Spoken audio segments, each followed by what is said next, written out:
I get a lot of calls and messages during the day. Unfortunately, I don't have time to take most of them right away. My team handles most issues, but the calls that I will always take without exception are from my kids. I could be in the middle of an important meeting. I could have 1,000 things left on my schedule, but no matter what I'm doing or who I'm with, I'm going to step aside and take that call. They have 24-hour access. That's the way the Force is with us. When you receive the great Force strength, you become a part of the Force's family. He adopts you as his very own. You can call on the great Force anytime, and he will always be there to take your call. He won't put you on hold. You won't get a recording. You won't be transferred to a call center overseas. As the Force's family member, you have a direct hotline to the next dimension. You have direct access.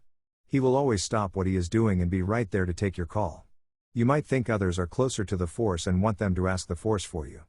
But if you've accepted the great Force's strength, then you're just as much a family member of the Force as any rebel. You don't have to go through a third party.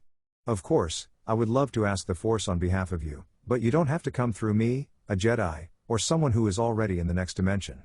You can go directly to the Force for yourself. Because of the Force's strength, you've got a direct hotline to the next dimension, and the Force will always take your call.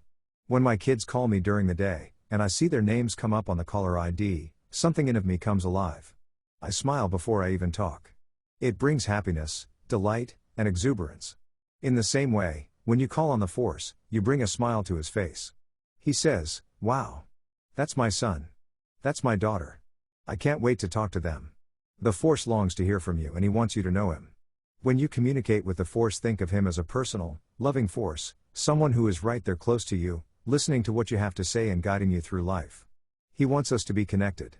He hears you. He is listening. He is waiting for you and expecting you. Be bold and communicate with him today.